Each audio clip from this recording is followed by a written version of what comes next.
Okay, I'm down. You got rivers, man. You got rivers, man. Okay, I'm down. Hello and welcome to the Katie Halper Show. Thank you so much for joining. We are so excited to be here with you tonight, and we have a great show. We have two guests who have never been on the show before, so we're very excited about that historic moment. Before we start, though, I want to, of course, remind everyone to give this stream a thumbs up, give it a like. Also, if you haven't already subscribed, please do subscribe by hitting subscribe and then pressing the bell. Also, if you can become Patreon supporters, please do that at patreon.com/The Katie Halper Show. Again, that's patreon.com/The Katie Halper Show. And this show is really special. So we have two segments. During the first segment, we're going to be talking to Ben Cohen and Colonel Lawrence Wilkerson. During the second segment, we're going to be talking to return guest José Luis Granados Ceja about Mexico, Venezuela, El Salvador, and immigration. So I'm going to introduce our first two guests and then bring them on. And you probably have heard of them. Let's see. We're going to start off with Lawrence Wilkerson, who is a retired U.S. Army colonel and former chief of staff to United States Secretary of State Colin Powell. He's an anti-war critic of U.S. foreign policy and a member of Veteran Intelligence Professionals for Sanity, as well as the Eisenhower Media Institute. And we're also bringing onto the show Ben Cohen, who is an activist, businessman, philanthropist, and co-founder of Ben & Jerry's. So welcome, Colonel and Ben. All right. Hello. Good to be here. With you, Katie. Thanks for joining. I feel like, if I'm calling Lawrence a Colonel, should I call you like Ice Cream Man? Yeah, you can call me Cone. Right. I He's never Colonel. thought of I'm that. Cone. All right. Colonel, Oh, yeah. Conan the Colonel. Yeah, that's good. I like that clone. Yeah. Wow. So I want to start off just by asking both of you what your thoughts are on the Trump administration so far. As people know, Trump presented himself as a man of peace and non-interventionist and anti-interventionist who's going to drain the swamp.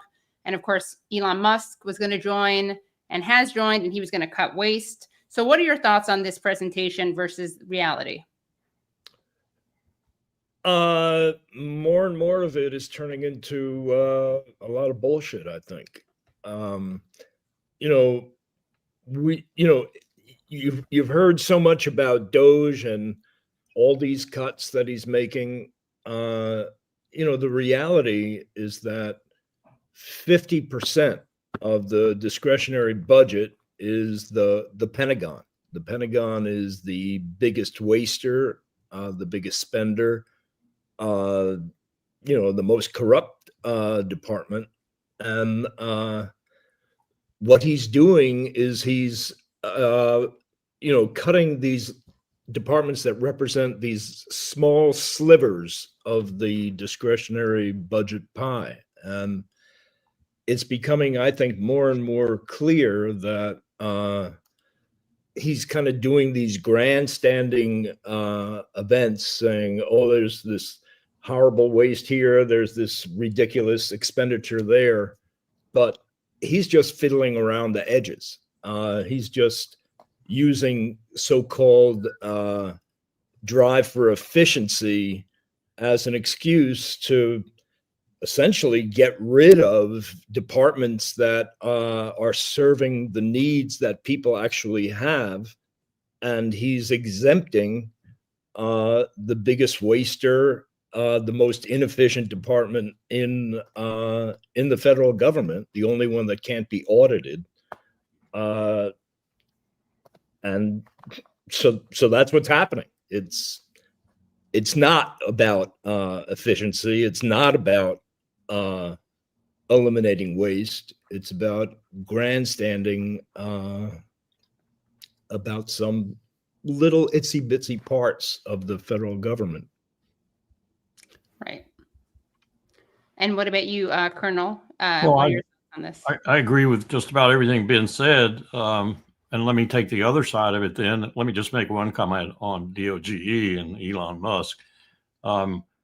It appears to me, and I've been a Republican for 50 years, plus. Okay, this is a It safe appears space. to me that he's doing everything some of my party have wanted to do for a long time, and it has nothing to do with government efficiency and everything to do with Republican desires.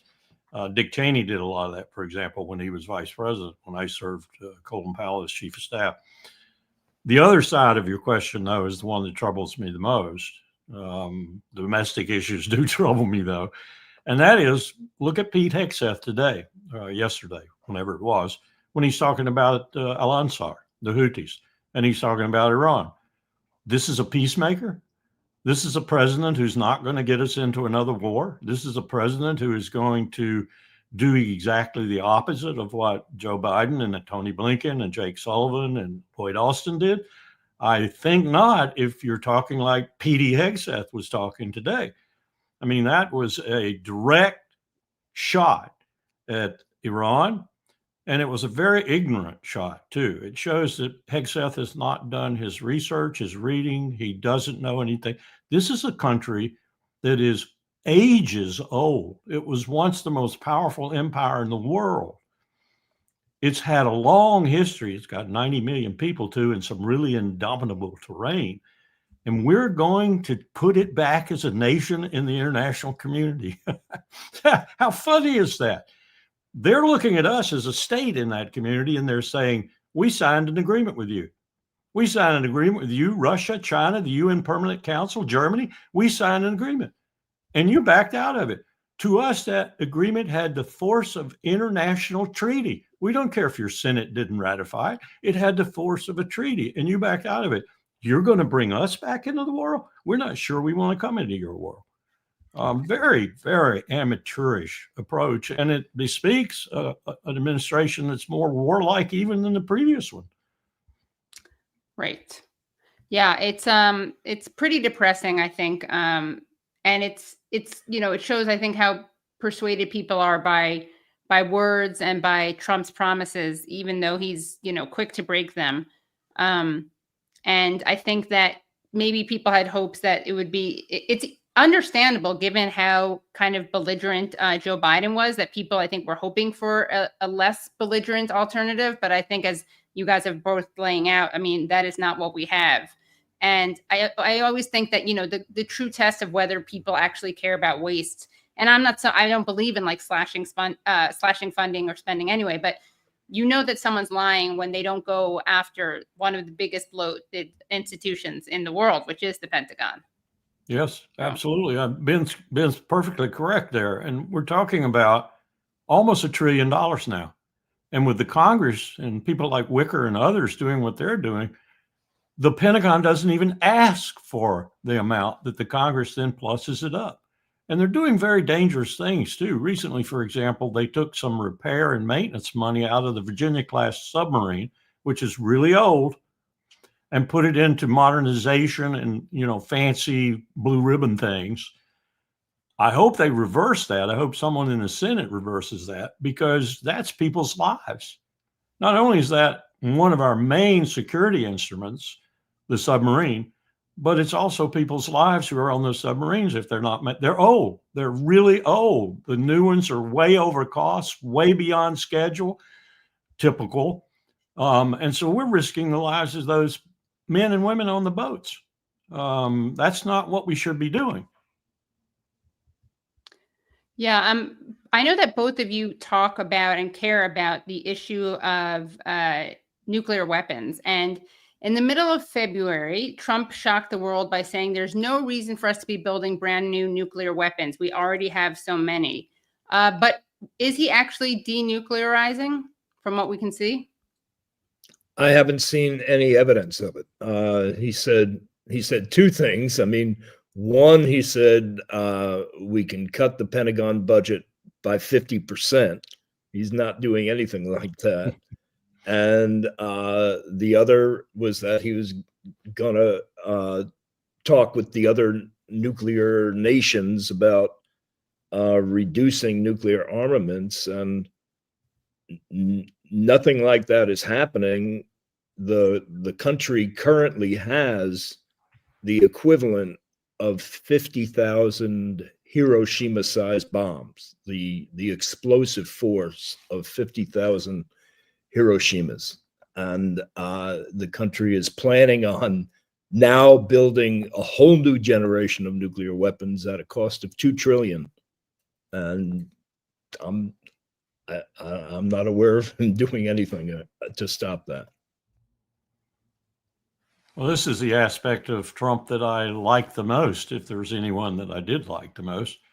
But I agree with Ben. I haven't seen any progress on it. And of course, the progress is being impeded, I think, by you need a relationship with Moscow, and you need to end the Ukraine conflict in order to have that relationship. But he talked about 50% on both sides, and then bringing Xi Jinping in from China, who is embarked now on a build out of his complex because he's seen America, he's seen its modernization program, $2-3 trillion over the next 10 or 15 years. And you know the cost overruns will be $4 or $5 trillion. And he's seen Russia maintain 5,000 to 6,000 warheads. So he thinks he's got to build out, because Mao's theory in the beginning was, I don't want any more nuclear weapons than I need to deter others. So China never had more than 300 or 400 nuclear weapons. Well, they're going to build out to match us now. So we're going to make the world a heck of a lot more dangerous if we do that. And I think Ben's right here. I don't know if he knows this, but I think what we're doing right now with some of this planning for modernization of our stockpile is to build weapons that give us a first strike capability. That's a first. No one should want to do that. And I'm really puzzled why we have not denounced first strike as an option for us. We've been that way for a long time. We won't do it, but we should do it. We should set an example for the world that way, and certainly for the 9 nuclear weapon states, 8 besides us. But we won't do it. And now I'm being told we're trying to build out to where we could strike first and win. That is to say, the accuracy of our weapons, the throw weight of our weapons, the MIRVed warheads of our weapons will be so new and so technologically sophisticated that they'll be invulnerable in flight. There'll be no fratricide. They'll all hit, they'll all kill, they'll all destroy. And we can ride out whatever comes back at us because we will have destroyed the majority of the enemy's weapons. That is truly insane. And actually, I wanted to go back to that Hegseth video that you brought up, Colonel. Let's take a look at this. It's from Fox News. Of course. It's a great honor for me to have the Secretary of Defense, Pete Hegseth, here. I've known him for a while. My family's known him for a while. He's a man of enormous integrity, smart as hell, and I can sleep at night knowing he's the Secretary of Defense. Mr. Secretary, welcome to the program. Hey, Mark. So great to see you. Let's jump right in with Iran. Iran is a grave threat to the United States. They're trying to build intercontinental ballistic missiles. They want to have nuclear warheads. President Trump has made clear in his first term, in his campaign, and now, as have you, as has the Secretary of State, as has the National Security Advisor, you're not getting a nuclear weapon by hook or by crook. It's best now that you have a chat with us. Other administrations have had chats with them too, and they basically have done the rope-a-dope stuff. How confident are you that, number one, they want to talk, and number two, that it can actually lead to something concrete? Well, Mark, it has to, and that's what President Trump is committed to. He has said very clearly, as you stated, unambiguously, Iran will not get a nuclear bomb under a Trump administration. Unacceptable, full stop, very clear. He said it. He'll keep saying it. Now, as we see with Vladimir Putin and Zelensky, there's only one man on the planet, and this is true, this is not hyperbole, one man on the planet who could bring them to the table and forge a lasting peace. And he's doing that right now. We're in the process of doing that. That is unique to Donald Trump because he's strategically unpredictable, he's strong, he's clear, and he's respected on the world stage. I think the same is true in Iran. We know the double talk of the Ayatollahs. You know it. You lay it out. I understand it. There have been secret, duplicitous moves for years and years and years. But we are at a moment under this administration where President Trump is giving them an offer. He is saying, now is your chance to come to the table and completely give up and dismantle your program. Let's talk. I'd prefer to talk rather than do anything else. At the same time, he is ensuring that at the Defense Department and across our military, we maintain all capabilities necessary to work with our partners to, if we have to, and we don't want to, but if we have to, prevent Iran from gaining nuclear capabilities. So he's clear. The position is clear. Iran understands their options. There's never been a more serious leader atop the United States of America. There's a very serious leader atop the state of Israel. There's a clear message that Iran cannot get a nuclear bomb, and we are prepared to enforce it.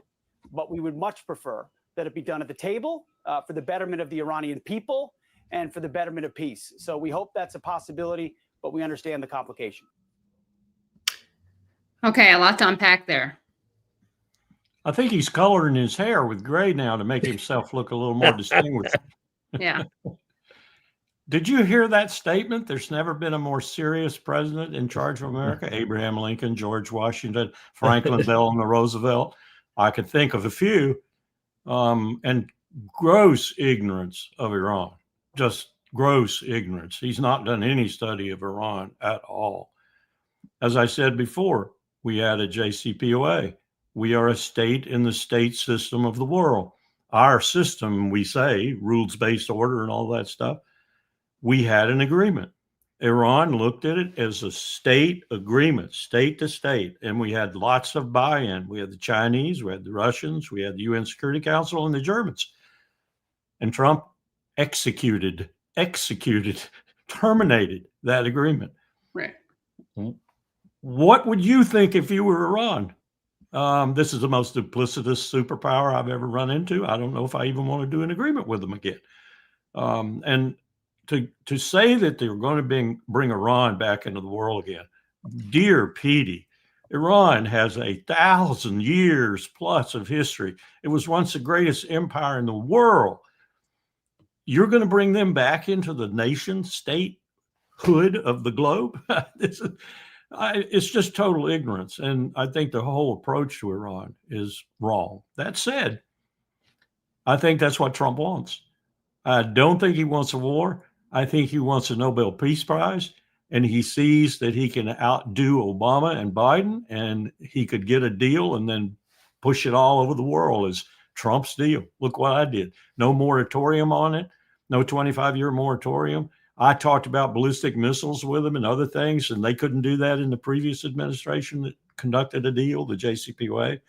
But I've got the deal. I've got the deal of the century. That's me. Give me the Nobel Peace Prize. So I think there is a prospect here that Iran might just hold its nose, enter the negotiations, and we might have a deal. Yep. Yeah, it's really it's quite embarrassing that this is someone who's supposed to be representing the United States. I mean, it tracks. The thing about Donald Trump is he kind of is the perfect face of empire because he's so masks off about everything, and he's such an ugly face. I mean, I'm not talking about his appearance. That's another issue. But he's the perfect ugly face of empire because he doesn't hide anything.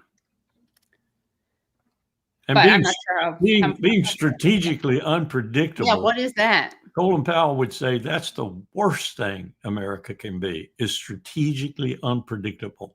Worst thing for our friends, worst thing for neutrals, worst thing for our enemies, to be strategically unpredictable. We need to be strategically predictable. We're probably the only power in the world that needs to be strategically predictable. He's thinking about New York real estate. He's thinking about, and I listen to Witkoff. Witkoff, mild-mannered man, makes great statements. Otherwise, I'd say, okay, this is a gentle head. This is a good head. This is a well-spoken, well-mannered head. And yet he just exudes an ignorance of both Russia and Iran. And I don't know where you go with that kind of ignorance, because they're not dealing with ignorance on the other side. And he's definitely lying when it comes to Hamas, as we know. Well, that's a different matter altogether. That turns me off completely with Trump, just completely. Yeah. What are your guys' thoughts on Trump's, on the quote unquote ceasefire that wasn't really a ceasefire? What do you think Trump wants when it comes to Israel and Palestine? And then this question, I always like asking this question of guests because people have such different perspectives on this. But is it that, and I think I know what you would say, at least Colonel, is it when it comes to the wagging the dog, is it Israel that is using the United States or the United States that is using Israel, or is it both? And what are they using each other, or what is whichever one is using the other one using it for? Ooh, that's a mouthful. Get it, Ben? I'm supposed to figure out what's going on there. It's a genocide, and Biden was fine with that, and Trump seems to be more than fine with that, which is horrible. I mean, it's horrible for Israel. I'm a Jew, and I think it's the worst thing that Israel ever could have done in terms of its own security and its own place in the world. And it seems to me that Israel is kind of using the United States to do its dirty work. I mean, I can't believe that my country is the country that's enabling this genocide. And I get the feeling that it's just all about money. AIPAC is essentially financing Congress, and they do whatever AIPAC says to do. And doing things for money, that sounds very Trumpian. He's focused on money, I think. I think in general, the U.S. has this policy that it wants to control the world, and I imagine that it sees Israel as its outpost in that part of the world. But Larry knows a lot more about this stuff than I do. So I turn it over to him. I'm not sure anyone knows. It's a mystery to me, the relationship. Sometimes I think they're leading us. Other times I think we're using them. Most of the time, the latter, because I think we're trying to create an arc of instability all the way from the Baltic down to Chabahar and Bandar Abbas at the southern end of the Persian Gulf, because we think that arc of instability will somehow gather our allies to us, particularly European, and Trump has sort of defied that a bit, and we'll have a better perspective on and a better mountaintop, if you will, to fight from if we have to fight Russia and China, let alone Russia and China together. That seems to me why we did Ukraine in the first place. Reestablish our hegemony over Europe, that's failed majorly. And at the same time, bleed Russia, and at the same time, get Europe ready for the war with China. You have a NATO Secretary General who said, Jens Stoltenberg, when he first took over, NATO's a defensive alliance. And then the next sentence was, and now we need to turn to China. How do you call NATO a defensive alliance and then turn to China? But that's what the U.S. Unless they're defending China, which they're obviously not. Yeah. And what Israel's doing baffles me now.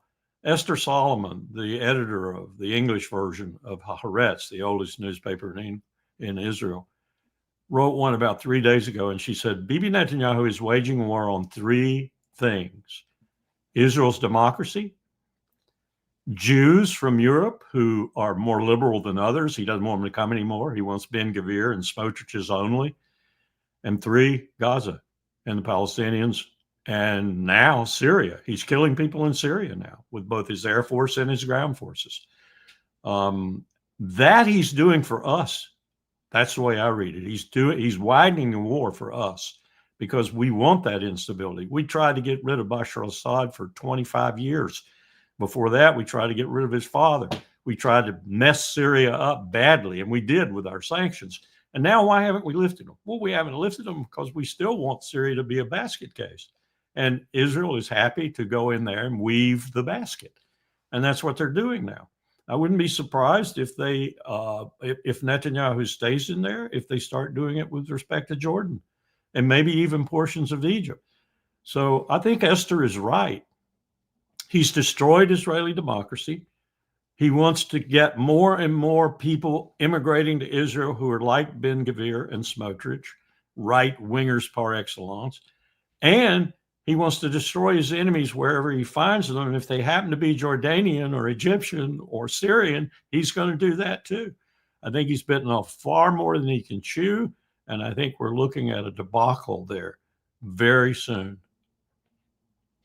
Yeah, and speaking of the genocide that Israel is perpetuating, a very great group that is always outspoken on this issue is CODEPINK.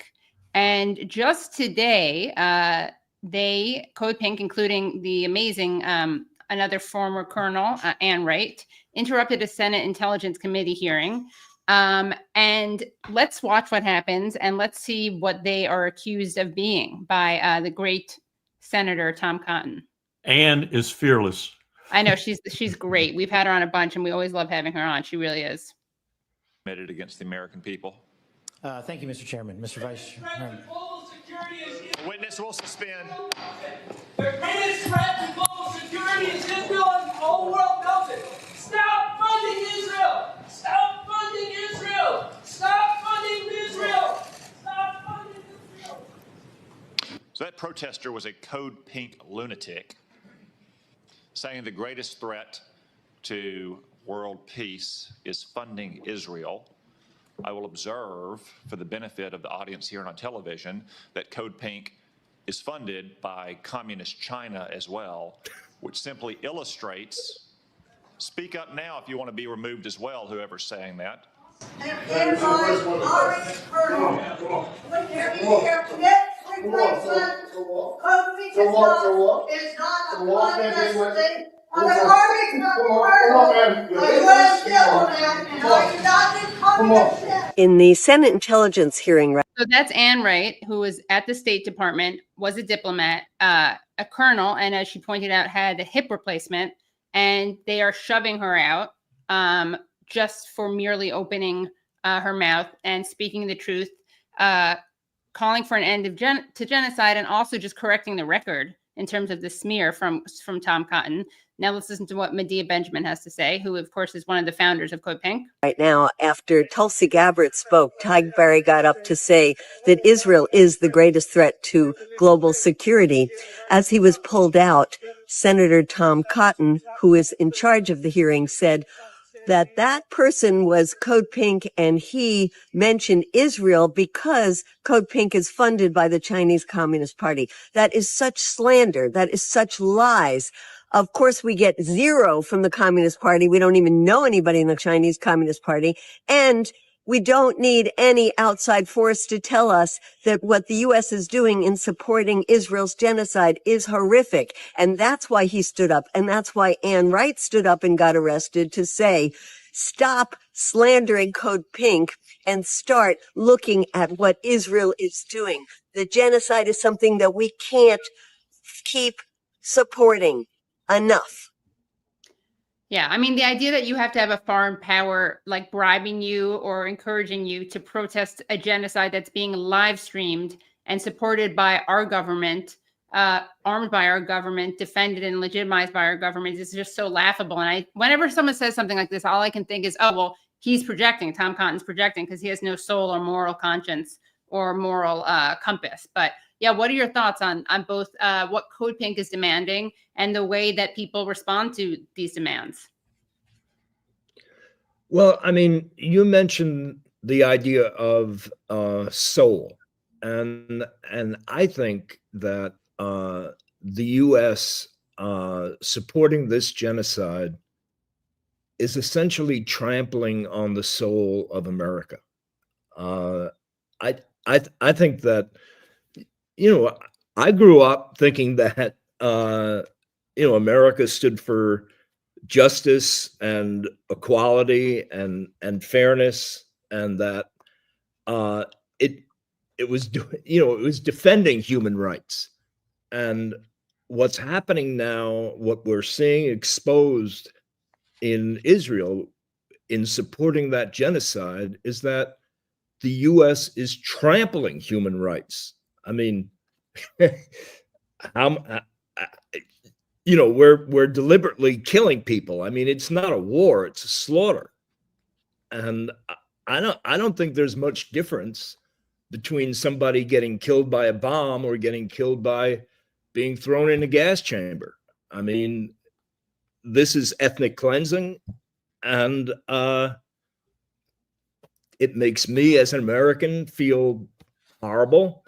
And I think that, you know, we talk about what does America stand for? I mean, what can you say? You can't say it stands for justice and peace and human rights. You got to say it stands for ethnic cleansing. It stands for slaughtering innocent people. That hurts. Yeah. D'accord, mon ami.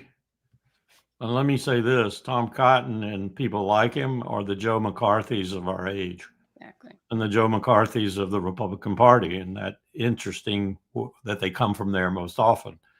Here is the wording of the 28th or 58th session of the HRC, the UN HRC, yesterday in their report. Starts this way. This is the title, quote, "More than a human can bear, : Israel's systematic use of sexual, reproductive, and other forms of gender-based violence since October the 7th, 2023. This is the Independent International Commission of Inquiry on the occupied Palestinian territory, including East Jerusalem and Israel." And that report I read, it is horrible. It is absolutely horrible. And that doesn't even talk directly about the genocide, the killing. We keep seeing 50,000, 40,000. Ralph Nader is probably closer to the truth. It's somewhere upwards of 200,000 people, 150,000 of them are under that rubble. It's in Hamas's interest not to report the total numbers because the Palestinians are getting angry with Hamas. Today, the anger reached a crescendo around the Nazarene corridor. 200,000 people, 50% of which are children and women.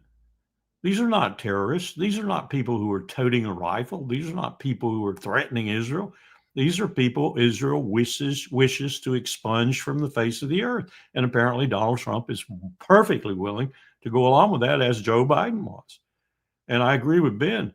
This is unconscionable. And I cannot believe that the country I spent 31 years in uniform for is doing this. It's a disgrace.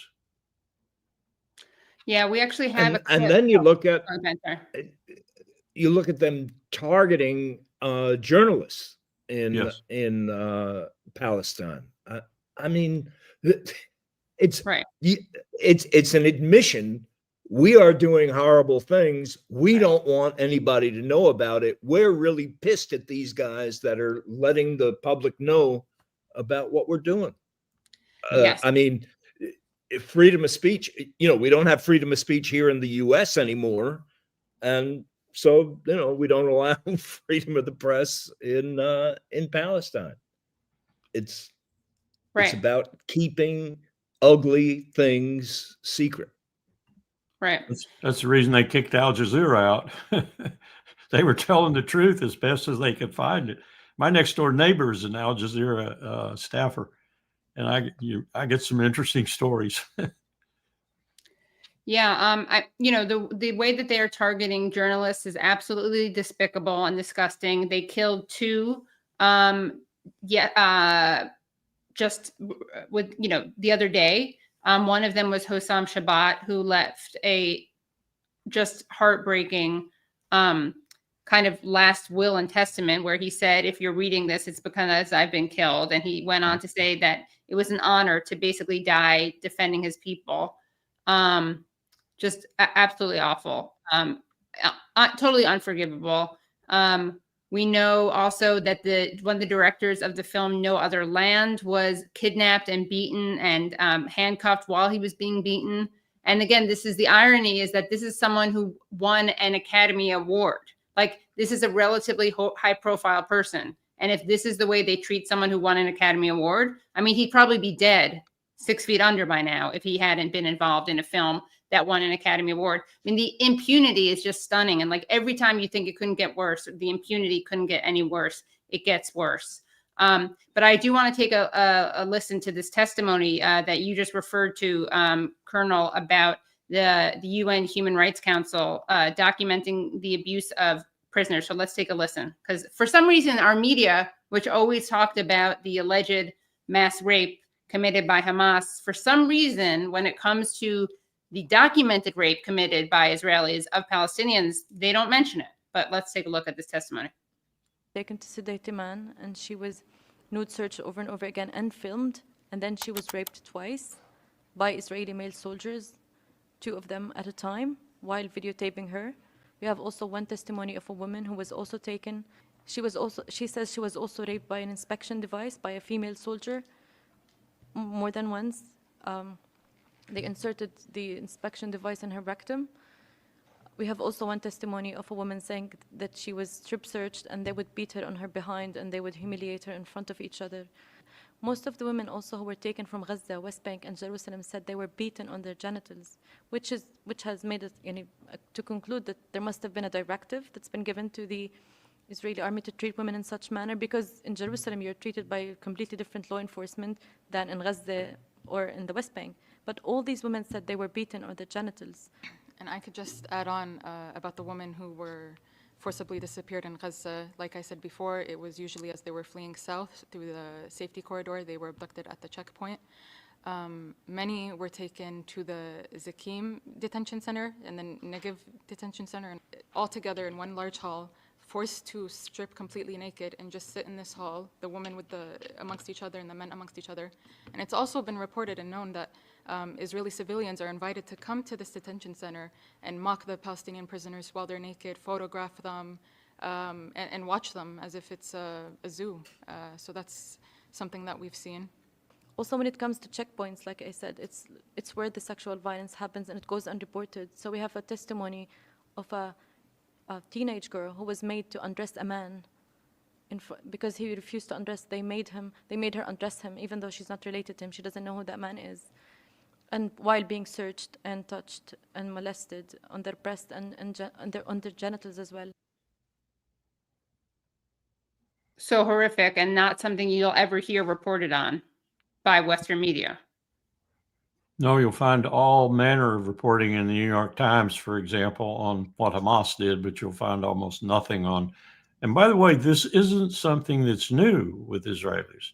And by the way, Jeffrey Goldberg, he of the titillating story of the day, Jeffrey Goldberg was an IDF member and a prison guard in Israel, wrote a book about it. Israel's prisons are known for this kind of behavior and this kind of treatment of Palestinians for more than 2 decades. It's really bad. Yeah. Yeah, I mean, the dehumanization is so pervasive. And I mean, to add insult to injury, no political leaders or media elites thinks it's even worthy of comment or coverage.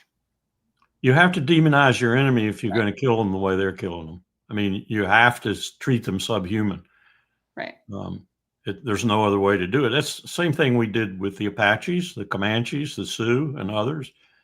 Wounded Knee, all the places where we broke our treaties and did the ethnic cleansing in the most significant and profound ways. They were all Indians. They were all red people. They weren't human. They were subhuman. Yeah, it's infuriating. Lastly, because I know you guys have to go, and thank you so much for your time. You've been so generous, and I would love to have you back because this is such a fascinating, important discussion. It's just so important, I think, to have people who have been part of the army reveal these things. You know, make the points that you're making. It's different from when someone like me does it. You know, like someone from the Upper West Side of New York City who went to a socialist summer camp. It's a little different. Lands a little differently. But what are your thoughts on this scandal, which in my opinion, the scandal is how this is being reported on. But as people know, Jeffrey Goldberg, who you just mentioned, who is at The Atlantic, he, in a recent Signal thread between Pete Hegseth and others about war plans in Yemen, which is kind of an unusual place for top secret chats. A person was mistakenly added to the chat, and this has caused quite a stir. And that person was Jeffrey Goldberg, former IDF soldier and prison guard, as well as the editor of The Atlantic. And according to Goldberg, these war plans against Yemen and Ansar Allah were sent to him by accident. We actually have some of the screenshots that were sent. So I'm curious what you think of this story. And let's take a look. Brad, we have that article, I think, in the Newsweek, or we can just show that one to start with. Oh, you've actually, okay, here we go. Signal war plans chat, read leaked texts in full. So let's take a look at some of these texts. Let's keep going. Okay, so JD Vance. Pete Hegseth, if you think we should do it, let's go. And they're talking about bombing Yemen. I just hate bailing Europe out again. Let's just make sure our messaging is tight here. And if there are things we can do up front to minimize risks to Saudi oil facilities, we should do it. Pete Hegseth. VP, I fully share your loathing of European freeloading. It's pathetic. But Mike Waltz, Mike is correct. We are the only ones on the planet on our side of the ledger who can do this. Nobody else even close. Question is timing. I feel like now is as good time as any, given POTUS directive to reopen shipping lanes. I think we should go, but POTUS still retains 24 hours of decision space.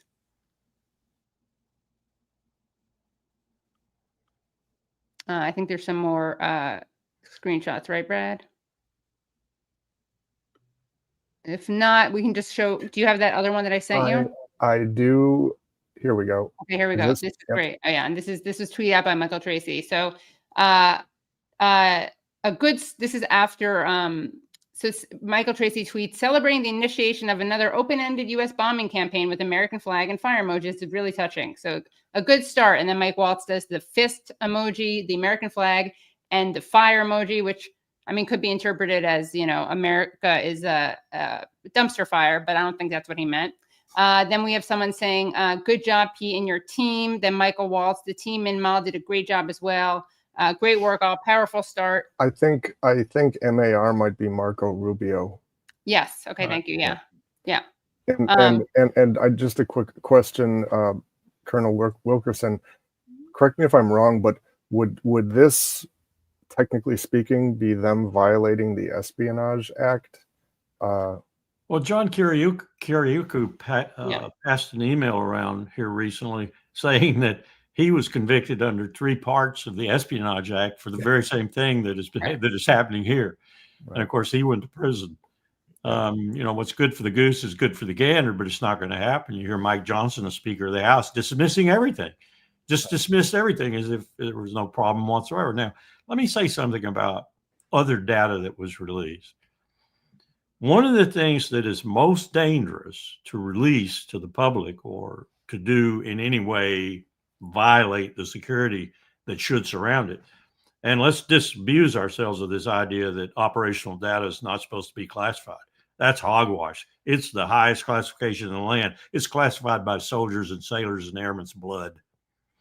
So you go out there and you leak this information, and then something does happen because you leaked it and you get people killed.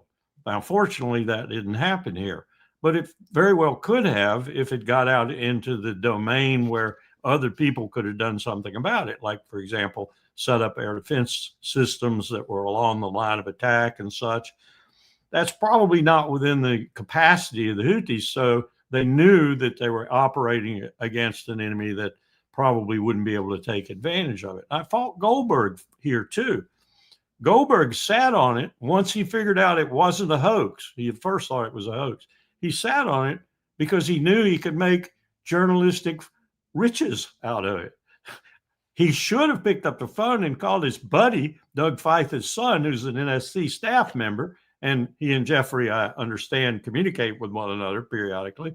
And he should have said, you need to get to Waltz and tell him this data is out there. They need to postpone. They need to change the date and time or whatever, because this risks troops' lives. Nothing used to irritate Colin Powell when he was chairman of the Joint Chiefs of Staff more than people letting operational data out. That's the ultimate goal. You don't want your troops to be in danger because you leaked information putting them in that danger. And that's the potential here. and they're dismissing it as if it were nothing. Now, think about this. If Johnson were of the other party, if Hegseth were of the other party, if this small group was a Democratic group, Johnson would be leaping from the podium in the House. Special committees, we're going to investigate this. We're going to put all these people in jail and everything. But it's his people that did it this time. Now, the Democrats are the same way. They would have been the same way. But this is nonsense when it comes to troop safety. It just shouldn't happen. And the idea that it's not classified because it isn't stamped with top secret code word on it is just poppycock. And of course, there's another scandal here, right? Which is that we're bombing Yemen. Yes. We've been at war with these poor people for almost 2 decades now, helping the Saudis, the Emirates, and others, and we haven't beat them yet. That ought to tell us something. That ought to tell us something. They have got insurers not willing to insure shipping. They've got shippers not willing to ship in a place that's more important than the Persian Gulf. About 50 to 60% of the commerce in the world passes up through that area. We had a tabletop at the U.S. Institute of Peace, recently closed down by Donald Trump. Incidentally, that tabletop was sponsored by Central Command and Africa Command. We had the military all over the Peace Institute. And we were talking about this area of the world, the Bab el-Mandeb and the Red Sea and all the commerce through there. Now it's pretty much stopped because of Al-Ansar, the Houthis. That's incredible. They are some kind of valiant fighters. You just got to take your hat off to them. Yeah. Yeah. And they're totally demonized and vilified as these terrorists and murderers. When how many people have we killed in Yemen? We being the United States Army, the military. Yes. We and the Saudis and the Emiratis. Yeah, yes. right. I mean, it's disgusting. It's disgusting, really. It truly is. And I got to say this for them. They have said, they've been very explicit. Stop the genocide, let humanitarian assistance get in, and we won't do a thing. And they did stop during the ceasefire. They started up only again when Netanyahu started up again. They've been very explicit about that. Yeah, again, like incredibly moral position. The only Arabs with a set of cojones. Yeah, to find out how to say that in Arabic. I wish I did. I did. If anyone in the chat knows, let us know. I know that you have to run, Colonel Wilkerson. You have another appearance. Thank you so much for doing this. Ben, I do have a question for you. It's a little bit less serious than these other questions. So I wanted to share with you my favorite ice cream flavor from Ben & Jerry's. Please okay, ready? do. Chubby Hubby. Now, the thing about Chubby Hubby is that I never would have thought if someone had said to me, do you want to have some ice cream that is vanilla malt ice cream with peanutty fudge covered pretzels with fudge and peanut buttery swirls? I wouldn't think that would be one of my, let's say, top 5 favorite Ben & Jerry's. But what really impresses me is that it's called Chubby Hubby and it still sells so well. So was there like any pushback from marketing being like, this isn't going to sell well? You don't want chubby in an ice cream title. Ice cream flavor. That was actually a flavor that was suggested by some customers. I was actually at speaking at some college, and these 2 women came up to me and said, "Hey, I have a husband who is really, really into your ice cream, and he prides himself on knowing everything about it. So we thought we'd play a trick on him, and we said, and what we did was we came up with this container that looked, that kind of looked like a Ben & Jerry's container, and they called it Chubby Hubby, and they came up with this flavor. It's interesting that this was one of the first sweet and salty flavors, that got to be kind of hip, and it's one of my favorite flavors. And that it has vanilla malt as a base. I mean, that's like kind of like an old flavor. You don't find vanilla malt around these days. I mean, you can barely find a malted, you can't get it. It's all shake, so to speak. Right. And that was so these women came up with the concept, and I brought it to life, and I used that vanilla malt base, and came out great. Wow. Well, You thank got my you. mouth watering.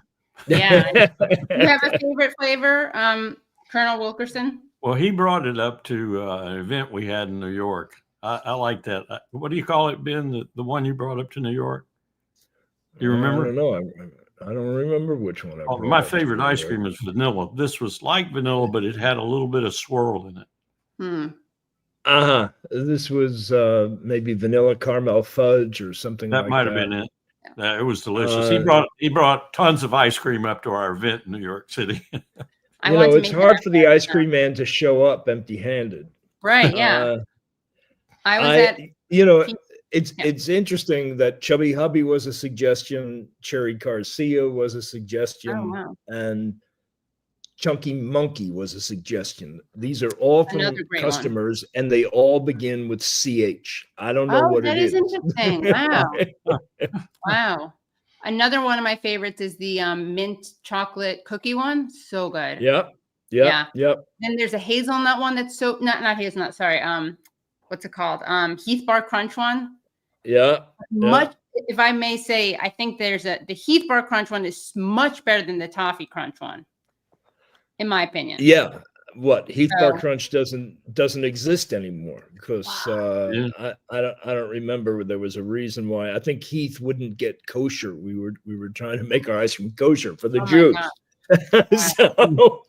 Oh my God! So then we had to use anti-Semitism in the world. Now we're going to get blamed for canceling one of the best. Right, because of them, that we don't have Heath Bar Crunch anymore. That is a shanda. My late wife used to be really partial to one of your sorbets, or I forget what it was called. It was kind of purplish. But it was very good. Yeah. That might have been a Doonesbury flavor. It was very good. She got me to eat it one time, and I started liking it. Yeah, and then the company goes and discontinues it, and I think that's irresponsible. I mean, getting people addicted to a flavor and then just cutting them off cold turkey. Yeah, it ain't right. Yeah. But there is the flavor graveyard at the Ben & Jerry's factory in Waterbury, Vermont. You can go up and mourn for your dearly departed flavor. Good. Wow. At least that's possible. Well, thank you guys so much for coming on. This was really great, and I did end on a lighter note, but I think we talked about some really important things, obviously, and I really am so grateful for both of you and the work that you do. And of course, you are one of the founders of the Eisenhower Media Network, and Colonel, you are one of the speakers there, members of it, right? So, and that's great. And we've had on Matthew Ho, for instance. So it's a great, really great resource. Another great guy. Yeah, wonderful. Any final words from you guys before you leave? And if not, don't worry, no pressure, because I'd love to have you back on. Just a pleasure being with you, and always great to be on with Larry because he knows this stuff. My final words are: I hope we last for the next 3+ years. Oh yeah, that would be good. Yeah, fingers crossed. Well, thank you both so much. Take care. Thanks, you too. Bye. Have a great night. Okay, that was great. Really enjoyed talking to both of them. Next time we have to do a live event over some ice cream. I forgot to mention that it was really cool. I went to a birthday party for Pete Seeger, and Ben sent a bunch of ice cream for the great Pete Seeger, the late Pete Seeger's birthday party up in Hudson. So guys, if you haven't already given the show a like, please give it a like, give it a thumbs up. And we're going to bring on our next guest, and I'm so excited to bring him on. I've had him on before, but I never get enough time with him. So we're going to have a one-on-one with him. And he is the great José Luis Granados Ceja. He is the host of the Soberanía podcast and YouTube show. He is also a writer and photojournalist. He's based in Mexico City, and he previously worked as a staff writer for Telesur. So we are going to bring on José Luis. Welcome. Hello. It's good to be here. Thank you for coming. Although I caught the end of that last segment, and now I want ice cream. I know. What do you have a favorite flavor, either Ben & Jerry's or more generally? We don't get the same variety here in Mexico. We do get it. It is available. Right. It's a little hard to find, But of what's available here, I'd probably say chocolate chip cookie dough. Have Oh, yeah. either of you ever had fish food? Oh, yeah. Nope. Another good one. No, you never had it? Oh, yeah, it's good. Yeah. No, next time I'm in the U.S., maybe I'll try one of these kind of rarer flavors. Yeah, you should. Yeah, they're pretty great. If they let me into the country, because it's Right. not looking Then like if you people want who to are come. critical of U.S. foreign policy are being let in right now. Nope. In fact, they're often being kicked out. Yeah. They're even here in I the mean, first I place. don't Yeah. mind being deported, but I really don't want to be jailed for weeks at Right. end. Yeah, deporting isn't bad, right? Because then you get a free flight home. Yeah. Well, So you- it would make a story, right? I've always Oh, said well, if it that ever too, yeah. happens, I would write about Yeah. it. Yeah, of course. Yeah. They do have a churros flavor. I can't remember what it is. Oh, Yeah. how do we not have that here? That's That doesn't make that's a sense. lane I'm gonna for write a you. There letter. you go. Yeah, We'll have yeah. to talk to Ben. Yeah, exactly. Yeah. So, welcome back to the show, and you're really such a perfect person to talk about this, this news with, because you are based in Mexico City, but you also are very well versed in kind of Latin American issues writ large, also Venezuela, El Salvador, and immigration. So I want to actually start off though by reading a tweet from you that brings everything together, kind of a perfect segue from our last segment to this segment. So you commented last week on an interview with Rubio, where Rubio said, first of all, it's wrong to think about it as we're bombing Yemen. We're bombing the Houthis, and they happen to be located in Yemen. And you responded with a tweet that I found fascinating. And you wrote, this is how they'll talk about bombing Mexico too. Just replace Houthis with cartels and Yemen with Mexico. In either case, it's absurd. So can you elaborate on what you were talking about here? Do you think that bombing Mexico fits into Trump's vision, perhaps? Or how does Mexico fit into Trump's vision of this newfound or renewed manifest destiny scheme? Yeah, when you hear Rubio say things like that, it's an insult to our intelligence, thinking that somehow that's an acceptable kind of discourse. And yeah, the reason that was my first instinct. I'm like, I'm certain that if it actually came to pass, it's something I've been warning about for a while now. I think Trump and the people around him are pretty serious about this.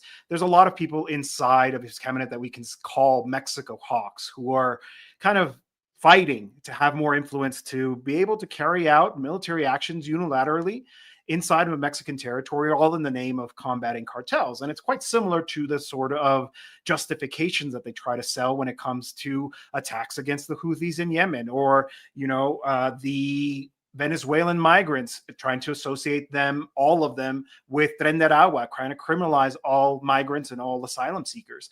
And so, like I said, it's an insult to our intelligence. But certainly within the Trump cabinet, I think there's really kind of two camps.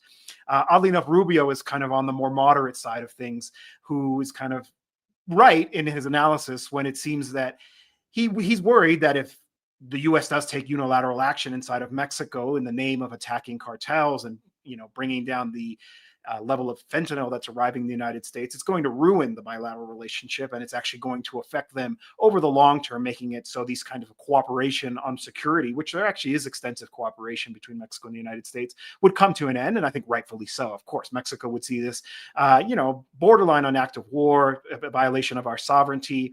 Mexico is one of those countries that, even in the best of times, is very suspicious of the U.S. and U.S. imperialism. And certainly given Trump and all of his behavior, his tariff threats and all the rest of it, there's a heightened mood here, a nationalistic mood, certainly an anti-imperialist mood here in the country. So yeah, that would end cooperation agreements. And then there's these Mexico hawks, right, who want to see military action. They think that the military is the solution to everything. I think, they've really drank the Kool-Aid when it comes to the ability of the U.S. armed forces to solve everything in the world. I think they watch too much Hollywood. I mean, when you have somebody like Hegseth, who is woefully underqualified as the Secretary of Defense in charge of these kinds of decisions, well, he's the kind of guy who probably believes the narrative coming out of Hollywood that the U.S. is going to come and solve everything, and that is the magic bullet, the magic solution to everything. But it is very, very dangerous. And I do think that if they do win, and I think there are signs that this more aggressive side of the cabinet of the Trump administration is winning out. We can get to that in a minute. This is how they would tell us. They would try to convince the world, and you can see how it does have an effect on certain parts of the U.S. population, unfortunately, right? You have a lot of people who are already talking about Mexico being responsible for the invasion of fentanyl into their communities. I mean, I think it's a very regrettable thing. I really do emphasize, I'm not saying this kind of out of like a political discourse, right? I'm worried about the working class people who are living with addictions inside the United States. Many of them who got hooked onto opiates because of the pharmaceutical companies. You know, we know that whole history, and, you know, blaming Mexico. I always like to remind people when this comes up that, you know, actually the fentanyl and its derivatives, its precursors, all the rest of it actually didn't even come from Mexico up until 2019. It came directly from China. And then China kind of cracked down on its exports. And so because the demand was still there, it started kind of passing through Mexico, because these organized crime groups inside of Mexico obviously see the demand and want to fulfill it because it makes them rich. And that's the story of it, right? And so I do think, like I said, that there are some signs that some of this more aggressive camp is winning, but also credit to President Claudia Sheinbaum, who has been very astute in her negotiations and kind of getting Trump to back off and see the importance of cooperation, see the importance of the economic relationship that does exist in North America. So we'll see what plays out, but I don't have very high expectations. Their treatment of migrants really shows us just exactly what the Trump administration is capable and willing to go to, including flouting their own laws and their own constitution. Yeah. And why is it, by the way, you know, a lot of people have commented on this, that, you know, Biden lost, a lot of people lost recently in elections that were kind of justifiably described as anti-incumbency elections. And then you have Claudia Sheinbaum, who obviously was not president before, but her party was, and she was the kind of, you know, she was the mentee, or that's too condescending, or too making I think it'd be fair to call her protege, the protege. Thank you. Yeah, thank you. Yeah. Protege of AMLO. Why was she able to win? And it looks like she's very popular. How is she able to remain so popular, given that the kind of Mexican powers that be and international powers that be are so vehemently against her? Yeah, I think this whole narrative personally around the anti-incumbency trend is just them trying to console themselves from the fact that they had bad governments, bad policies, and terrible campaigns. And I think that's particularly true in the United States.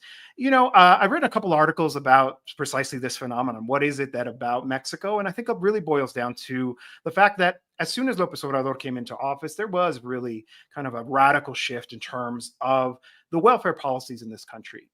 Previously, it was very much kind of, merit-based assessment, kind of a lot of bureaucracy, obviously a lot of programs that were kind of clientelistic in the sense that they were aimed at garnering support for this or that political party. And what López Obrador did was come in and bring in universal social programs. So the most popular one being a pension for seniors. So anybody 65 years and up would get a bi-monthly payment, which wasn't an extraordinary amount of money, but in a country like Mexico, particularly in 2018, that was, you know, with rampant poverty, was a life-changing amount of money, but also dramatically raising the minimum wage, rising more than 100% in real terms. Policies that were aimed at redistributing the country's resource wealth. You know, these social programs, you know, it's not a one-to-one relationship, but basically all of the money that comes in from the state oil company, for example, which was rescued under López Obrador. It was on track to being privatized, basically being torn apart from the inside. He brought it back under national control, gave it priority, kind of dug it out of a debt hole. It brings in enough money to basically pay for all of the social programs. So it shows that, you know, there can be a remaking of the neoliberal state. And that's what López Obrador did. And basically, Claudia Sheinbaum ran on a campaign saying, I'm going to continue and also deepen what we call here in Mexico the fourth transformation. So she talked about expanding the social programs, and immediately upon taking office did so.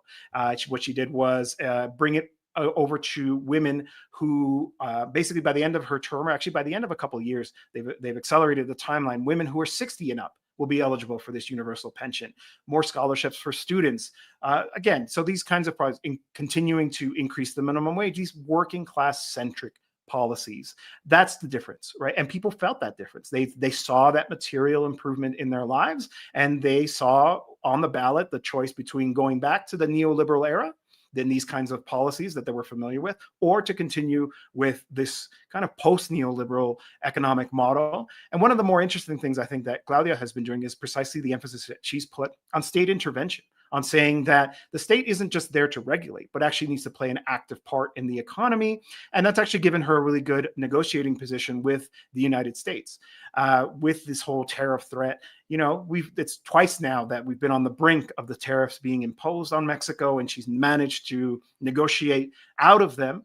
But also knowing that on the one hand, Mexico's economy obviously would be impacted, but she has the confidence that, there's a more robust national economy, a stronger working class base, more people who are in the formal economy versus the informal economy than before. All these kinds of factors that even if the tariffs are imposed, Mexico will be okay. She always points to, for example, the pandemic, which was a huge economic blow here in Mexico. I mean, big portion of, I don't know the figure off the top of my head, is based on tourism, and that basically froze overnight. And Mexico endured, right? At a cost. I mean, we have to remember there was a lot of lives lost, like there was throughout the world, but that really showed that it can. And of course, the mass amount of support. So during the second time that Trump was about to impose these tariffs, she announced that she was going to call for a public demonstration here in the capital of Mexico City, in the Zócalo, to announce her response. She's like, what my strategy, my plan B is going to be a public response. And so I want to invite everybody to hear it. In the interim, she ended up negotiating a deal. And so, the event was turned into a festival, she said. And I actually had the expectation, given that the urgency of the situation had passed, that the turnout was going to be moderate. It was overwhelming. More people showed up on that day to defend Mexican sovereignty and to show the president that they had that support than they did on the 100 days rally that was held, her first 100 days in office, which was so full that even the Zócalo, which people who are familiar with Mexico City, it's this massive square. It's one of the largest in the world. It wasn't big enough to hold there were 300,000 approximately on the 100 days, and there was close to 400,000 on this day to defend Mexico, and on an explicit basis to say, I mean, I was there obviously, and people with banners saying, we defend the president, we defend our sovereignty, don't mess with us, this kind of language, right? That's really extraordinary. Even in my wildest dreams did I expect that Claudia Sheinbaum would give what my estimation is the perfect response. And so that's why she's still so popular. She's been doing an extraordinary job that even the bourgeois media has to admit. We see these headlines, Bloomberg, no longer the ice woman, or she's so tough, quoting Trump in the New York Times, that they know that she's really a force to be reckoned with. 85% popular support in the latest polls. It's really quite extraordinary. Yeah, it really is incredible. Are there any things, obviously you've just been praising her, and she deserves praise. Are there any things that you want to see her do better? Any things that you think she should be doing better? I think, especially when it comes to the bilateral relationship, the one community that gets marginalized and forgotten about is the migrant community. One of the bargaining chips that Mexico has been to continue to apply really restrictive migration policies at its southern border at the behest of the United States. That is happening. One of the ways that she got out of this first tariff negotiation was by pledging a mobilization of 10,000 troops to Mexico's northern border with the US. And of course, that means a more difficult journey. They've been doing this thing called the carousel, is called here in Spanish, where basically they pick up people in the north of the country and move them back south in order for them to start all over again. And it's obviously a deterrent strategy, which doesn't work. People are fleeing, they're not migrating, right? We have to emphasize that. They'll continue to make the journeys, although there are also some signs that these policies are dissuading people, both in Mexico and the United States, people feeling like maybe it's not worth it because I'm not even gonna be able to make it. But obviously, traveling through Mexico, there's this quote from an Amnesty International report, which they said that one of the migrants quoted them as saying, I would rather cross the Darien Gap 5 times than cross through Mexico, because here they're exposed to violence by both state and non-state actors. And it is really, really quite difficult for them to endure this. Even Mexican migrants inside the United States are also really, really suffering. Obviously, there's been a state strategy to this, an emergency button on an app, more kind of cracking down on the consulates to do a better job of defending and protecting Mexicans inside of the United States. But we know that there's a lot of people. There was this viral video of this migrant in a detention center, the Chrome International Detention Center in Florida, calling her out directly, right? Saying, Claudia, if this reaches you, please help us, right? We're incommunicados. We don't have access to lawyers. Nobody knows what's going on. We're basically all in this tiny detention center that's not meant to hold as many people as they are. So, I think more needs to be done on that. I think the asymmetry of the relationship makes it difficult for Mexico to be, really press on this file, but I'll never stop mentioning it, especially if somebody asks me around this. It's like, we have to do a better job of defending migrants because, we can't throw them under the bus just to save ourselves in the face of Trump's xenophobia and racism. Right. Well, speaking of Scheinbaum, she recently accepted, let's see, we have the image of this, diplomatic credentials of the ambassador of the state of Palestine. Let's take a look at this. So that's a really great picture. So can you talk about her position on Palestine? Of course, not the last time you were on, but the time before that, we had a lot of fun making fun of this guy from Democratic Majority for Israel, who literally accused Scheinbaum of thanking Jesus Christ, thanking Jesus for her victory, despite the fact that she's a Jew. And then it turns out her husband's name is Jesus. So that was a fun one. He deleted that tweet. But can you talk about Scheinbaum's position on Palestine? Yeah, so just as a reminder, if people didn't catch that last episode, we read out a letter that she wrote to La Jornada, which is a newspaper here in Mexico, basically saying, because of my values as a Jew, I cannot stand for what's happening against the Palestinian people. Also, talking in particular about children. So every time that she's made a public statement around Palestine and Palestinian people, it's always been in favor of their liberation. And it's quite interesting because, of course, she comes from a tiny religious ethnic minority here in Mexico. She's of Jewish descent. She always kind of talks more about, having been raised Jewish. She's not really kind of a practicing religious, which is obviously very common in the Jewish community as well. Yeah. But it is really quite extraordinary in such a Catholic country, if you're not Catholic, you're probably Christian when it comes to Mexico, right? Which, by the way, go back to your first question. That's a Spanish language thing. I didn't realize. So like you guys say, or Christian or Catholic, whereas here it's like Christian or it's Catholic or Protestant, Catholic or evangelical. Yeah. Right. But Christian is like means non-Catholic Christian. Non-Catholic, right. But still, it's funny. Believing in Jesus, and basically referring to evangelicals. But there's also a large presence of the Church of Jesus Christ of Latter-day Saints. Right. And stuff. Oh yeah. Yeah. And so in all of her positions, she's always kind of been really firm about this. She comes from a very strong left-wing tradition. She was a red diaper baby. Her parents, were leftist activists and organizers. She always tells these stories about how she used to read and visit with political prisoners in the infamous Lecumberri prison here in Mexico City. She, in high school, was involved in these left-wing organizations that tried to build links between the countryside and the city. She was active in, student mobilizations, and then obviously translated into formal political activism, in other political spaces, but obviously with López Obrador and Morena being head of government in Mexico City and also now president.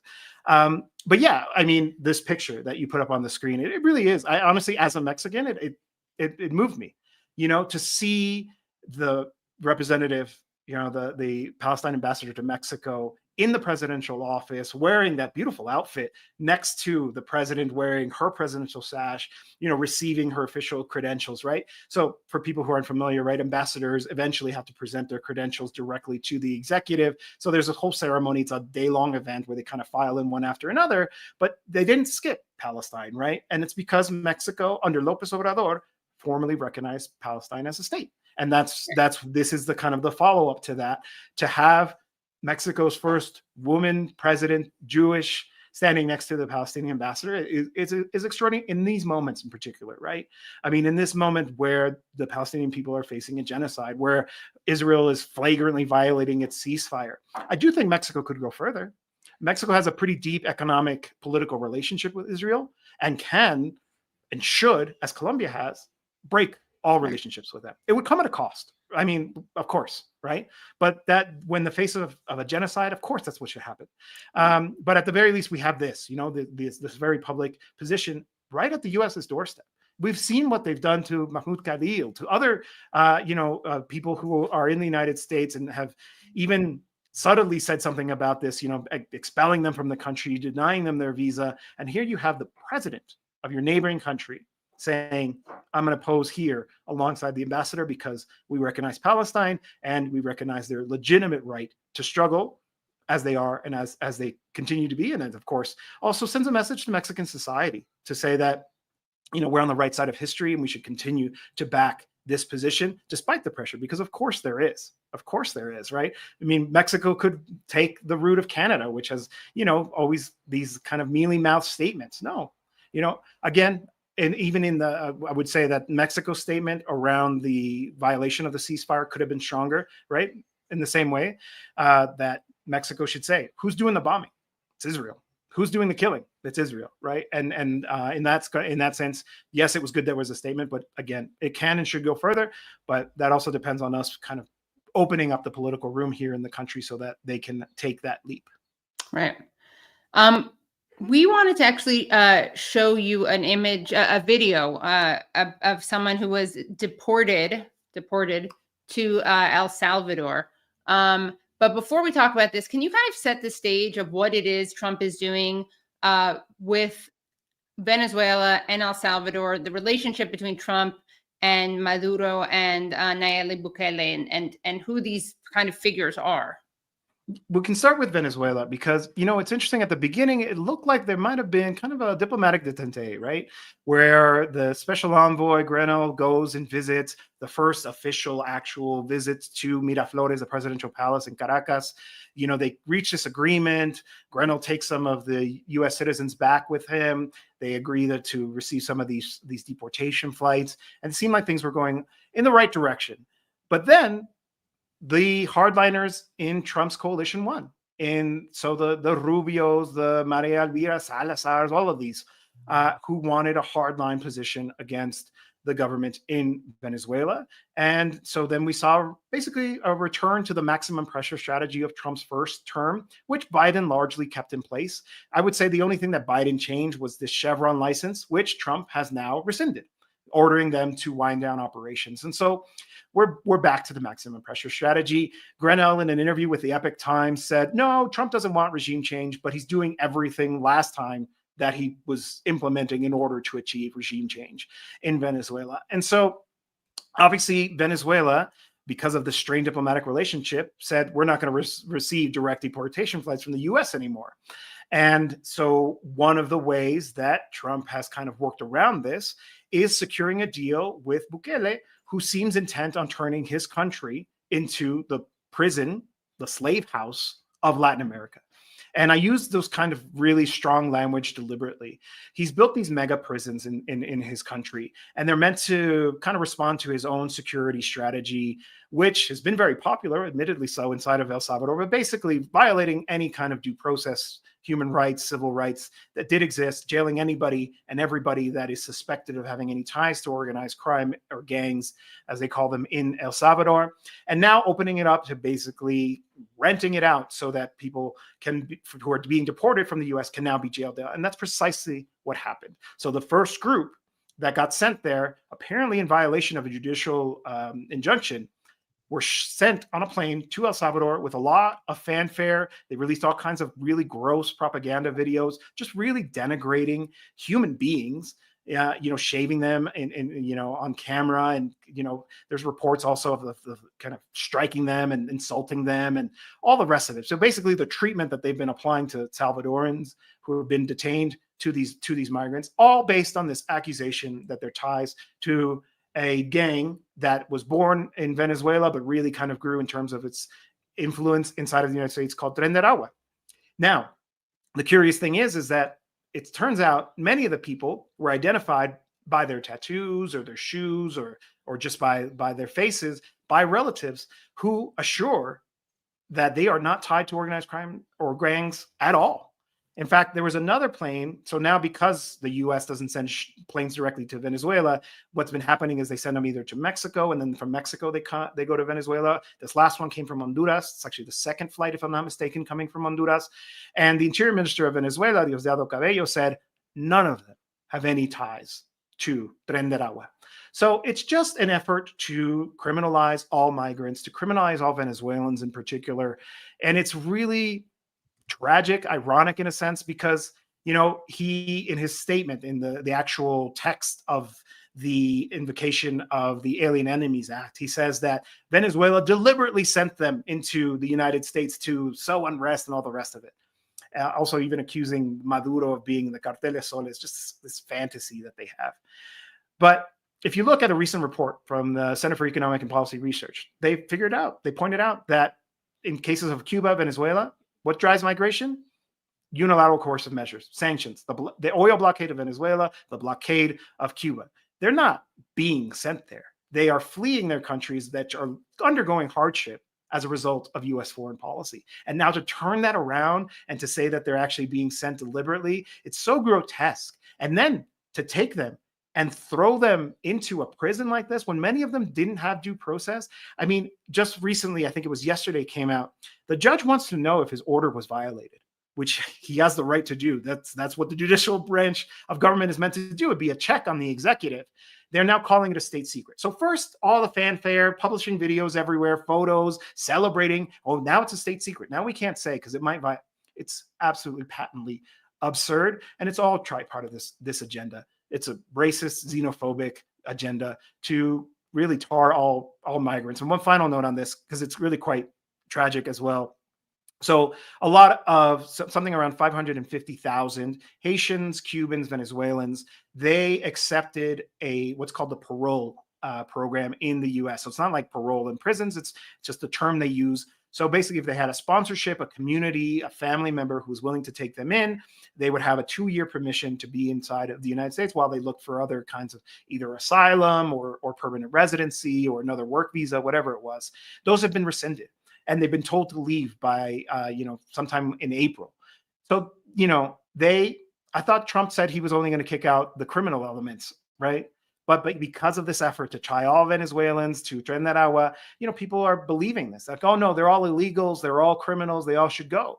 But they all paid the rules. That some of the people who were sent to El Salvador presented themselves at their CBP-1 appointments, and now they're languishing in a prison in Central America, which says a lot about Bukele as well in terms of the lengths he's willing to go to appease Trump. He obviously really wants to be in favor with him because he's got his own authoritarian regime that he's trying to cultivate there, obviously perpetuating himself in power despite the fact that El Salvador doesn't permit re-election, but yet there he is. Yeah, let's show a video. Brad, sorry, just tell me if this is, if I sent it to you too late, but because you just mentioned these disgusting, like, what do you call them? Like slavery prison? Slave house, yeah. Slave houses. The prison house of Latin America. Yeah, it's disgusting. So we have an image of a video. I don't actually know who made this. I assume it's someone from the Trump administration. It's a disgusting, disgusting video. And the title of it on Twitter from the Breaking 911 Twitter account, I honestly don't know about them, is watch Venezuelan gang members deported by Trump arrive at mega prison in El Salvador. I have no idea if this is what they're calling it. But regardless of who they are or whether or not they're guilty, I just want to show this. It's a disgusting thing and it's very humiliating, but it's important to watch. So let's take a look at it. Oh, yeah. And just to be clear, what you just sent me was not posted by the White House, but right. Either this or something basically exactly like it has been something that literally the White House has posted online. Right. Yeah.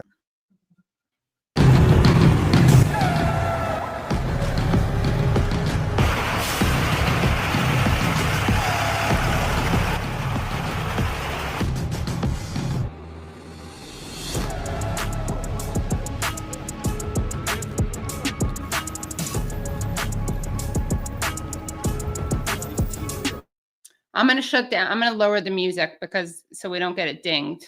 But right. And I just, sorry to interject one more time. I just wanted to point out to people that it might not be something that they're familiar with when you're watching this.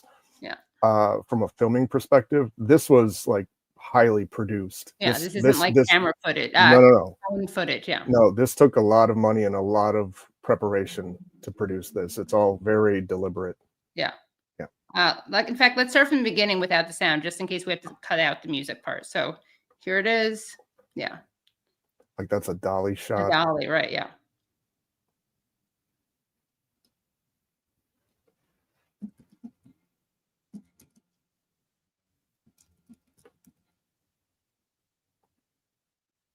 It's like really scary. Also, the way they're masked. Right. the police or the officers or soldiers, whatever. Ugh. And then just all of this from their body positioning to what they're doing to them here, it just ultimately dehumanizing. Yeah.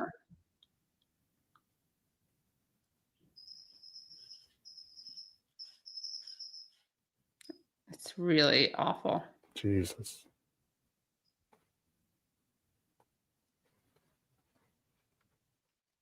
So just checking. I'm pretty sure that video was made by the Salvadorian government. Okay. Because it was posted by Nayib Bukele. Okay. Well, yeah. Right. It would explain its high production value. Yeah. I mean, that's what they do. It's part of his strategy, is to precisely kind of parade these images around the world saying, look how tough we are on on the gangs. When, I read this one report where somebody, because they had a Real Madrid tattoo, they're like, that's a gang tattoo. Right. And that's why they were football soccer team for people. Yeah. Yeah. I read recently, I don't know if it was that person or another person who was grabbed, got a sworn affidavit from their tattoo artist, basically saying, yeah, no, that's not what that is. It's just unbelievable. It's so gross. And then we have a video of someone describing, it's subtitled, because you sent me one that wasn't subtitled, but we found one from Breakthrough News that I'm going to play because it is subtitled. Maybe later on I can show that, the one you sent. But here, let's just take a look at someone recounting their experience. Fue lo peor, malísimo, te tratan mal de la patada. Ahí en la carpa me entraron a coñazo y me quitaron mis pertenencias, mi cédula, mi dinero y mi teléfono. Venía un contrato inhumano, un tratado demasiado mal, fueron esclavos y tenemos justicia, pues, porque mucha gente inocente está haciendo, personas que no tenemos delito, ni siquiera una multa, que nos quieren tratar como delincuentes, simplemente porque tenemos un tatuaje, un nombre de un hijo de uno. Allá quedó mi familia, mis 2 hijos. Me agarraron hace 10 meses, tengo 10 meses detenido, 8 meses deportado y el trato de inmigración ha sido demasiado brutal. Gracias a Dios ya estamos cerquita de llegar a nuestro país, que es lo que queremos. So, yeah. People are saying, oh, this is great. Bukele is really helping make El Salvador a safer place. What's your response to that? I mean, his policies have certainly impacted the level of crime that's happening inside of El Salvador, and it explains why he is so popular. But of course, it's something that is effective in a country like El Salvador. It's a very, very small country. It's one of the smallest countries in the world. And, with a very limited population, in fact, here in Mexico, there was a debate happening where he criticized Mexico and its security policy with a really kind of absurd argument. He basically said, he's like, Mexico is made up of states just the way that the United States is. And he's like, something like 29 of them actually have a smaller population than El Salvador. Why don't they just do state by state and reduce crime that way, the way that we've done it? I don't understand this argument that only we could do it here. It's of course absurd, right? Like, in a territory like Mexico, organized crime groups don't respect state boundaries, and that strategy would not work. But even if we were to apply it, we're talking about jailing millions upon millions of Mexicans, in equivalent in terms of population, for that to work. It only works there because of the small population. You can conceivably jail enough people to actually bring crime down. But there's no attention to the root causes. Right? There's no concern about the future of young people. What are the economic prospects for a country like El Salvador with the reputation that it is now earning throughout the world? What's going to happen when, the kids who are 14, 15, 16 years old grow up and there's no jobs for them? Is that the future that waits for them? Just another, bunk in one of these mega prisons that he's building? And it's actually an economic policy for him too, because he's charging the US to house these migrants. He said for a period of a year, and on that same point, right? Like, they asked Rubio, well, we've heard reports that a lot of the people who have been sent have no criminal records whatsoever. He's like, well, if it turns out they don't, El Salvador can just deport them to Venezuela then, right? Like, just, we're going to wash our hands of it. I've been reading this, this journalist, this analyst, and he's basically been really insisting on this point. I forget his last name, Aaron Melchick, I think is his name. I apologize. But he's been really driving this point home, which is just like, there is no law anywhere in the US books that allows them to do what they did to these Venezuelan migrants to send them to El Salvador. There's no actual way to justify it. No, there's no subsection that allows you to take somebody who is an asylum seeker and to ship them to a different country. And yet they do it, right? And they refuse to explain whether or not this policy was, in violation of this judge's order. And then just yesterday, now they want, because they're not allowed to deport or expel people according to this order by a federal judge, now they're extraditing them as a way of working around it. So it shows just how aggressive they are. They'll do anything to continue with this policy. That's a really important alarm bell to sound, because if they do it to them, they'll do it to everybody. That's the point, right? Like, they want to see how far they can get. And then that part means, maybe they'll start, or as they already have, going after green card holders. There's even talk about them sending U.S. citizens to El Salvador. If they can get away with it, they will do it. Yeah, I mean, historically, it's, people, they always go after the most marginalized, precarious people, and then they apply it to the less marginalized people. Not that it's okay. I mean, we shouldn't only oppose it in case it happens to us, whoever the us is. But that is true, something to bear in mind. There's one more video I wanted to show of Mike Waltz being interviewed by Margaret Brennan, asked about the way that they are attempting to justify, legally speaking, what they're doing to Venezuelans, who are not, by the way, always Venezuelan. All right, everyone. Thank you so much for joining. That was a great show. I loved the variety, and thanks for everyone for coming. Also, happy belated birthday to Phantomus Fanto. Thank you so much, Phantomus. Thank you for all the clips that you do and for supporting the show. And I want to wish you a very happy birthday. And everyone watching, thank you so much. Thank you to Ben, to Lawrence Wilkerson, to José Luis. Thank you, Brad. Thank you, Andrew. Thank you, Nate. And thank all of you watching. If you want to see this full episode, please go to patreon.com/The Katie Halper Show. Again, that's patreon.com/The Katie Halper Show. Then you get great bonus content. Trying to remember what there was last week. What was it last week? It was really good. Someone want to remind me what it was? I know I'm doing a really good job pitching. Anyway. It was Craig McIver and Saeed Erekat, I believe. What was the Patreon part? Oh, that was the Doctors in Gaza.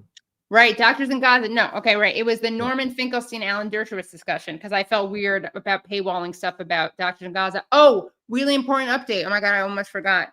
Thank God. So Nasser Hospital was bombed, and that is the hospital that Feroz Sidwa, Dr. Feroz Sidwa, who we interviewed last week, was working in.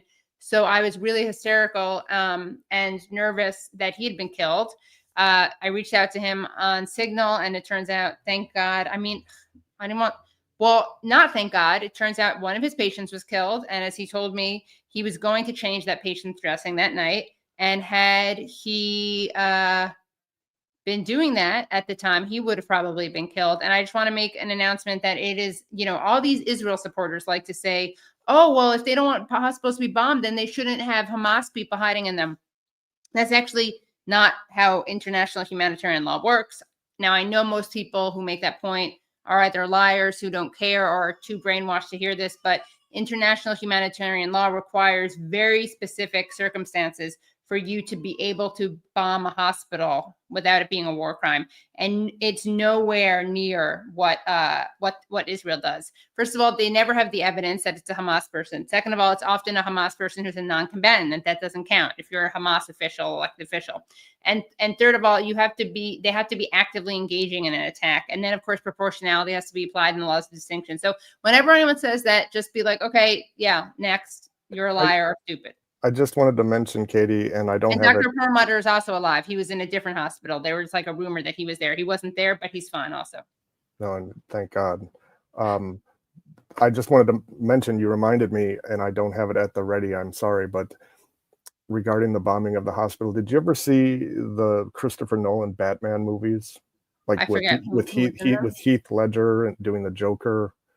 No, I never saw them. Oh, well, there's a scene in that one where Heath Ledger's the Joker, where he blows up a hospital. And basically, at that point in the film, him doing that, to me, kind of ramps it up so that the audience basically is on board with, yeah, this monster has to be stopped, no matter what. It's like Right. the pinnacle of the most evil that you could possibly do. That's how it's portrayed in the film. And it just struck me how the Israel literally videotaped themselves doing that exact same thing in real life, which in film is the depiction of the pinnacle of evil. Right. And these are people who are doing it and pretending that it's okay to do. Yeah. Yeah.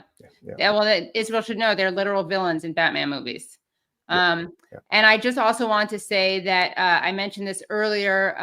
It is beyond infuriating and tragic and a war crime, the targeting of journalists.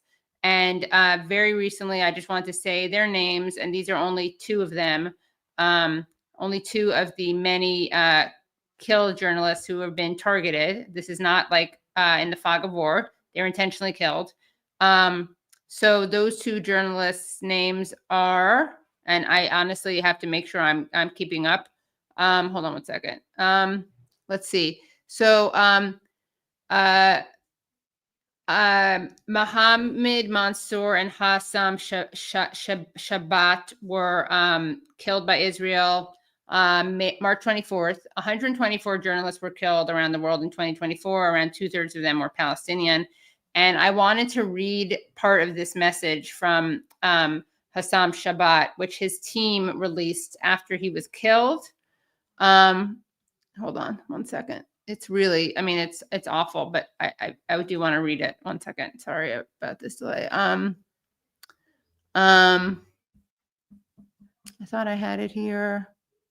Where is the statement? Nate, Brad, Andrew can. Okay, I got it here. Ready? Let me share this, and this is the final thing I'm going to show.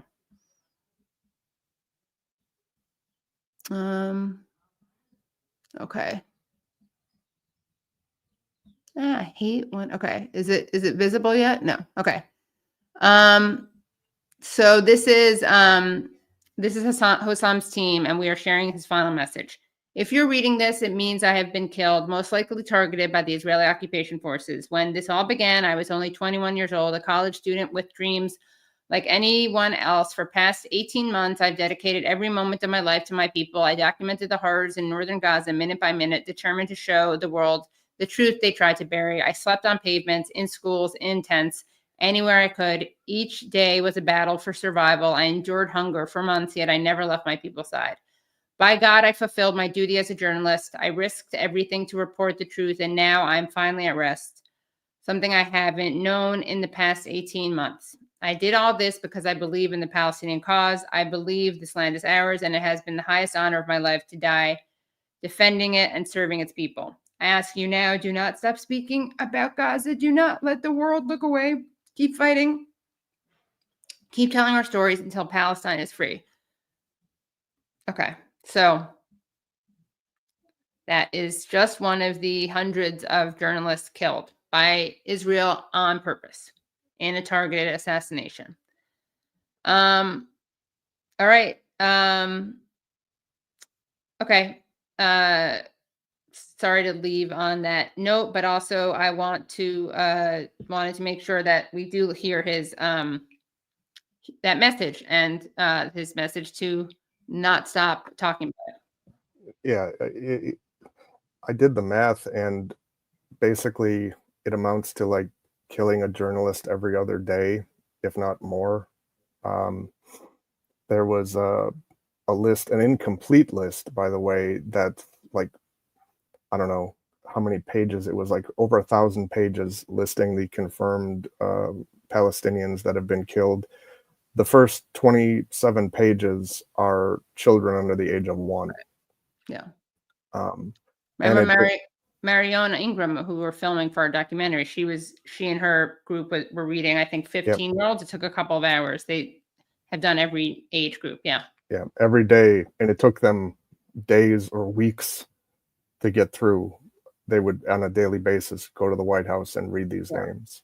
And it just, I'm probably not going to articulate this thought as the way that I would like to, but it's something along the lines of, I was just thinking earlier about how this demonization of migrants and this, crackdown on, innocent people. And yet you've got this literal war criminal that has an international criminal court arrest warrant out for him, was able to come into the US, and not only just come into the US and not be arrested, but talk to Congress. Yeah. Yeah. It's beyond horrible, and that's why we focus on it so much.